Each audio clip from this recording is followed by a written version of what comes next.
हिंदू हिंदू बन के सीना तान के घूम रहे हैं, सबसे ज्यादा नुकसान तो हिंदुओं का हो रहा है।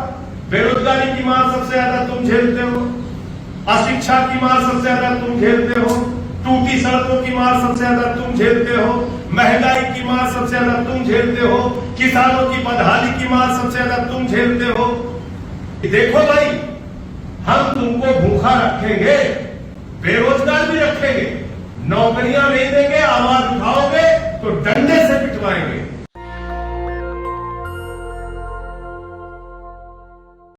क्योंकि समाजवादी, सुविधावादी समाजवादी भी बन गए हैं, समाजवादी परिवारवादी समाजवादी भी बन गए हैं। लेकिन जिस खाटी समाजवाद और समाजवादी की बात अगर आप करें तो उसका जीता जागता उदाहरण अगर हिंदुस्तान में कोई मिलेगा तो आज की तारीख में रघु ठाकुर जी ही, जो परिवारवाद की बीमारी से भी दूर है, सुविधावाद की बीमारी से भी दूर है और समानता के सिद्धांत में न सिर्फ यकीन रखते हैं बल्कि उसको जीवन, उस तरह का जीवन जीने की कोशिश करते हैं। अब ईश्वर तुम कहां हो, ये जो कविता है, मैं चाहूंगा कि मैं इसको 2-3 मिनट में पूरी कर लूं, या 5 मिनट भी लगता है तो जरा उसको ध्यान से आप लोग सुनेंगे। तो इसमें एक पीड़ा है रघु ठाकुर जी कि समाज में जो विषमताएं हैं, जो तकलीफें हैं, जो पूंजीपतियों की लूट है, जो अत्याचार है, जो अन्याय है, उसको रोकने के लिए सर्वशक्तिमान ईश्वर कहां है, ये प्रश्न है जो इनकी पीड़ा के रूप में इस कविता में देखने को मिलती है। मैं इसकी लाइन पढ़ रहा हूं। कहते हैं ईश्वर सर्वशक्तिमान है, उन्हें तो सब कुछ करना है आसान है, पर ईश्वर तब तुम कहां थे जब भेड़िए दरिंदे उस अबला नारी का तन लूट रहे थे। वे हजारों लाखों मजदूर कर्मचारी खदानों में खून पसीना बहाकर पसीने से लथपथ और धुएं को नाकों में भरकर धूल कणों को सांसों में खींच रहे थे। ईश्वर तब तुम कहां थे जब वे खांसते, खखाते, खकराते, कफ उगलते, टीबी के बीमार बन रहे थे, परंतु इन्हीं मजदूरों के श्रम का शोषण कर मोदी और मित्तल खरबपति बन गए। इन्हीं के पसीने से जिंदल और अंबानी नए बादशाह बन गए। ईश्वर तब तुम कहां थे? क्या तुम भी डरते हो मोदी और मित्तल से? क्या तुम भी बचते हो टाटा और जिंदल से? फिर किस काम का तुम्हारा सर्वशक्तिमान होना, किस काम का तुम्हारा सर्वव्यापी होना? ईश्वर तुम कुछ बोलते क्यों नहीं? ईश्वर तुम कुछ करते क्यों नहीं? तुम्हारे मन और तन पर इन दर्द भरी पीड़ाओं के निशान क्यों नहीं? तुम्हारे हजार हाथ क्यों बन गए? बताओ, तुम्हारे ओठ क्यों सिल गए? अरे बच्चा भी मां की पीड़ा को देखकर रोता है, कुछ और नहीं तो बिलखता है और सिसकता है। पर तुम सर्वज्ञ कहलाने वाले सारी दुनिया की पीड़ा को जानकर भी मौन हो। ईश्वर तुम बताओ सच सच कि तुम ईश्वर हो या फिर शोषकों के मददगार और रक्षक। इंसानियत के गुनहगारों को दंड क्यों नहीं? कहां है तुम्हारे सुदर्शन चक्र और बाण? अब इन पापियों पर चलते क्यों नहीं? कहीं ऐसा तो नहीं कि इन पूंजीपतियों ने तुम्हें पाषाण में बदल दिया? कहीं ऐसा तो नहीं कि पूजा और प्रसाद के लोभ पास से इन्होंने तुम्हें जकड़ लिया? कहीं ऐसा तो नहीं कि तुम फंडों के बंधक बन गए? कहीं ऐसा तो नहीं कि तुम शोषकों और पुजारियों के चंगुल में फंस गए? या तो बोलो या कुछ करो, वरना हम या मानने को लाचार होंगे कि पूंजीपतियों ने तुम्हें कैद कर पत्थर में बदल दिया है। तुम्हारे नाम पर, तुम्हारी जबान पर ताला डालकर खुद को सर्वशक्तिमान और सर्वव्यापी घोषित कर दिया है। तुम्हें कर्म कांडों का बंदी बनाकर खुद को नए अवतारों में बदल लिया है, ईश्वर अगर तुम अब भी चुप रहे तो हम सरेआम ऐलान कर देंगे, ईश्वर कभी रहे होंगे, अब नहीं है, अब तो वह केवल पत्थर की मूरत है और शोषण का मूक दर्शक है। यह तो संवेदनाहीन पत्थर है, केवल दिखने में आकर्षक है। ईश्वर अब ईश्वर नहीं रहा, वह तो पूंजीवाद का सुरक्षा ढाल बन गया है। यह बयान आम है। तो ये कविता ईश्वर से शिकायत भी है, ईश्वर की शक्ति की चुनौती को भी है, और इससे आगे पता नहीं रघु जी मेरी बात को मानेंगे कि नहीं मानेंगे, ईश्वर में आस्था भी है। और आस्था इसलिए है कि इसका मतलब कहीं ना कहीं आप भी मानते हैं कि ईश्वर है, और ईश्वर है इसलिए मित्तल और अंबानी के शोषण पे उसे आना चाहिए। ईश्वर है इसलिए जब शोषण की व्यवस्था चल रही हो तो उसको रोकने के लिए उसे आना चाहिए। ईश्वर है इसलिए अगर समाज में भेदभाव है, ऊंच नीच है, अगला पिछड़ा है, तो उसको खत्म करने के लिए उसको आना चाहिए। ईश्वर है तो कहीं अबला नारी की अगर इज्जत लूटी जा रही है तो उसको बचाने के लिए सुदर्शन चक्र लेकर उसे आना चाहिए। इसलिए मैं इस रघु जी की इस कविता में मैं तो ऐसा मानता हूं कि इस नाराजगी और गुस्से के साथ साथ ईश्वर में आपकी छुपी हुई आस्था भी प्रकट हो गई। इसका जवाब आप विस्तार से दें। लेकिन आपसे सीखा है कि मतभेद की पूरी छूट होनी चाहिए डेमोक्रेसी में, तो उसका उपयोग करते हुए मैं इस बात को कह रहा हूं। हालांकि मैं ये जानता हूं कि अपने जेब में एक पर्ची लेके चलते हैं दुष्यंत कुमार की रघु ठाकुर जी, और मैंने उनसे पूछा कि भाई ये कविता लेकर आप अपने जेब में क्यों चलते हैं, तो उसका राज उन्होंने बताया कि कभी जीवन में असामयिक निधन हो जाए तो मेरे बारे में लोगों को स्पष्ट रहना चाहिए कि मैं किस विचार पर जीवन भर चला। और वो लाइन है कि हिम्मत से सच कहो तो बुरा मानते हैं लोग, हिम्मत से सच कहो तो बुरा मानते हैं लोग, रो रो कर बात कहने की आदत नहीं रही, हमने तमाम उम्र अकेले सफर किया, हम पर किसी खुदा की इनायत नहीं। तो समाज की व्यवस्था से पीड़ित एक नेता, जिस नेता को कवि के रूप में लाइनें लिखनी पड़ी, इसमें दर्द है एक समाजवादी का, एक सच्चे समाजवादी का, एक संत राजनेता का, एक ऐसा व्यक्ति जिसने अपना जीवन इन्हीं सिद्धांतों पर दिया कि कहीं शोषण की व्यवस्था है तो बोलो, आवाज उठाओ। और इसके साथ साथ मैं समझता हूं कि मेरा अनुरोध है रघु जी से कि अगली जो आपकी किताब आए वो किताब इस पर होनी चाहिए कि इंसानियत तुम कहां हो, इंसान तुम कहां हो, कहीं हो, वास्तव में कहीं हो, वास्तव में हो। हमने कोरोना की महामारी में देखा, इतनी बड़ी महामारी है, पति पत्नी को छूने से डरती, पति पत्नी को छूने से डरता, बेटा बाप की सेवा करने से डरता, बाप बेटे की सेवा करने से डरता, एक ही घर में रह के एक दूसरे को खाना नहीं दे सकते थे, पानी नहीं दे सकते। ऐसा दौर हमने देखा, और ऐसा भी दौर देखा कि 3-3 दिन लोग भूखे सड़कों पर चलते रहे। ऐसा भी दौर देखा कि चलते चलते जब रेल की पटरियों पर थक गए, वो मजदूर रोटी खाने लगे, उनको नींद आ गई, उसी पटरी पर सो गए, तो ट्रेन उनको कुचल कर चली गई, उन्हें पता नहीं चला।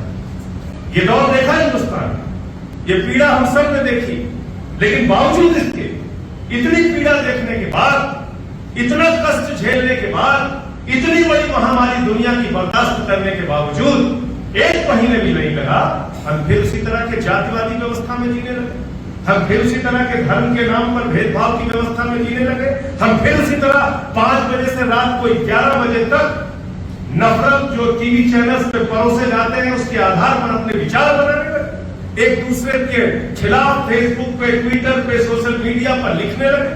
तो मैं तो समझता हूं कि एक किताब इस पर भी आनी चाहिए कि हमारी इंसानियत कहां मर गई है, हमारे अंदर का इंसान कहां मर गया है, हमारे अंदर जातिवाद, धर्म की राजनीति ये अभी भी जिंदा क्यों है, क्यों है इस व्यवस्था में हम जी रहे हैं, हम आवाज क्यों नहीं उठाते।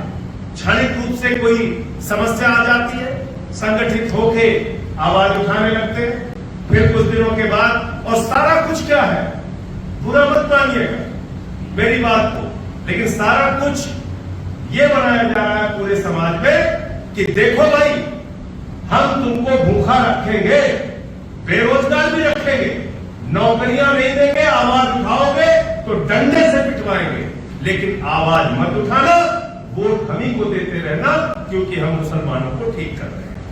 पूरी लड़ाई इस बात की है, पूरा चक्कर इस बात का चल रहा है कि महंगाई आसमान पे पहुंच जाए, माताओं और बहनों तुम्हारे घर में खाना बने या न बने, चूल्हा तुम्हारा जले या न जले, महंगाई की मार से तुम दब जाओ, लेकिन वोट हमें ही लाइन में लगा के देते रहना, क्योंकि हम मुसलमानों को ठीक कर रहे हैं। इस देश के अंदर एक ऐसी व्यवस्था चल रही है जहां पे बेरोजगार हो, किसान हो, मजदूर हो, अपने मुद्दे पर उसको सोचने की फुर्सत ही नहीं दी जा रही, उसको सिर्फ नफरत के जाल में फंसा के एक तरफ रखा गया है और कहा जा रहा है कि हिंदू बन के हमें वोट देते रहना, भले ही तुम्हारी जेब कट जाए, भले ही तुम बेरोजगार रहो, भले ही तुम्हारी किसानों की बदहाली हो, भले ही तुम्हारे यहाँ कोरोना की महामारी आ जाए, घर में 3-4 लोगों की मौत भी हो जाए, भले ही नदी के घाट पे लाशें सड़ती रहे और कुत्ते नोचते रहे, गीध और चील कौवे उसको नोचते रहे, वोट हमें देना, क्योंकि मुसलमानों को हम बिल्कुल ठीक कर देंगे। ये असलियत है, इसे हमें स्वीकार करना चाहिए। तो जब यह असलियत है समाज की, तो इस पर मैं तो समझता हूं कि एक किताब यही आनी चाहिए कि हमारे अंदर की इंसानियत कहां है, इंसान कहां है, हम ये भेदभाव की राजनीति से दूर उठकर देश और समाज की तरक्की और भलाई के बारे में सोचना अब शुरू करें, क्योंकि अमृतों फायदा तो उसी का होना है। आप कर लीजिए, पूरे दुनिया का उदाहरण उठा के देख लीजिए, नफरत की बुनियाद पर दुनिया का कोई देश तरक्की नहीं कर पाया। नहीं तो नफरत का वो सबसे बड़ा प्रतीक हिटलर था, उसका राज चलना चाहिए था, उसकी विचारधारा चलनी चाहिए, लेकिन जर्मनी बर्बाद हुई हिटलर की उस विचारधारा से।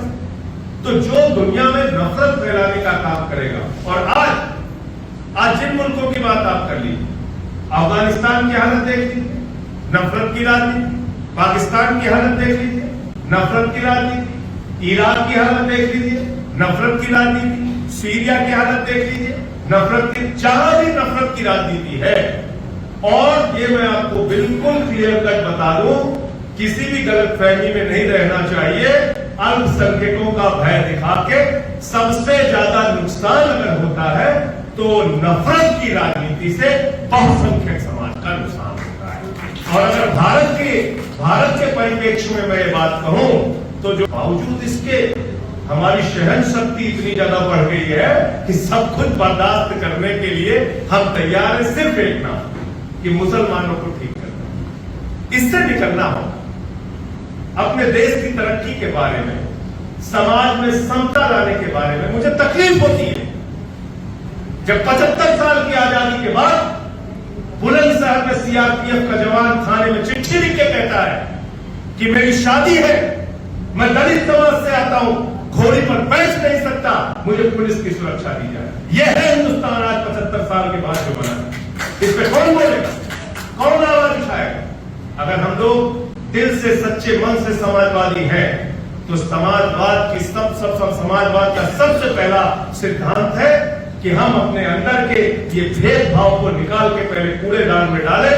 जाति और धर्म के नाम पर जब तक भेदभाव रहेगा, हिंदुस्तान तरक्की नहीं कर सकता, याद रखना। और दुनिया का कोई मुल्क तरक्की नहीं कर सकता। पाकिस्तान में कोई हिंदू मुसलमान की लड़ाई है, वहां मुसलमान से लड़ रहे हैं। अफगानिस्तान में कोई हिंदू मुसलमान की लड़ाई है, मुसलमान से लड़ रहे। तो नफरत की बुनियाद पर अगर आप किसी मुल्क को बनाना चाहेंगे तो वहां तो मारकाट। और क्या हमारे समाज में हम भूल गए क्या शैवियों और वैष्णवों में कितनी बड़ी मारकाट हुई है? क्या ये इतिहास का सच नहीं? क्या इतिहास का सच नहीं कि हिंदुओं और बुद्धिस्टों में कितने बड़े मारकाट हुई है इसी देश के अंदर? तो ये इतिहास का सच है।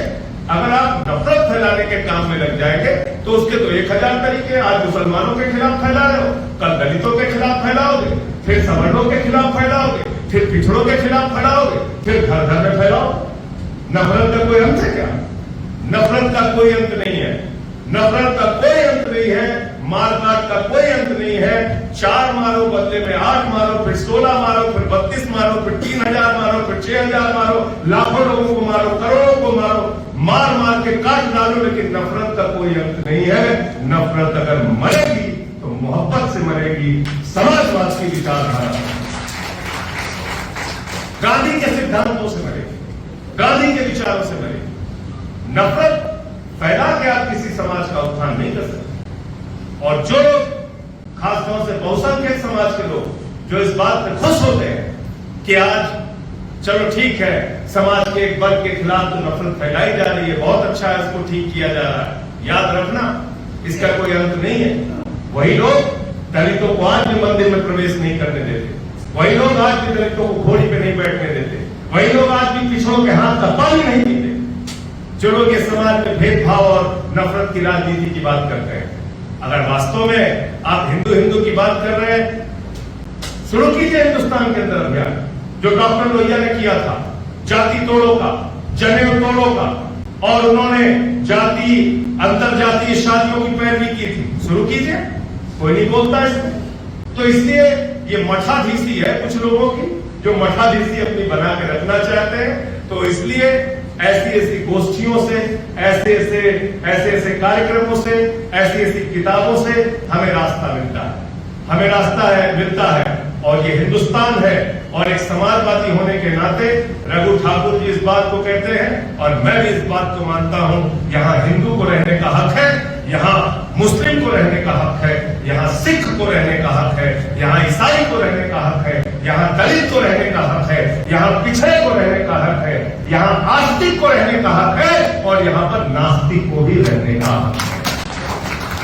नेशनल दस्तक की आपसे गुजारिश है कि अगर इसको बचाना चाहते हैं तो नेशनल दस्तक को सब्सक्राइब करने के लिए रेड कलर के सब्सक्राइब बटन को दबाएं, फिर बेल आइकन की घंटी दबाएं। नेशनल दस्तक को बचाने के लिए बहुत जरूरी है कि हर खबर को शेयर करें, लाइक करें, कमेंट जरूर करें।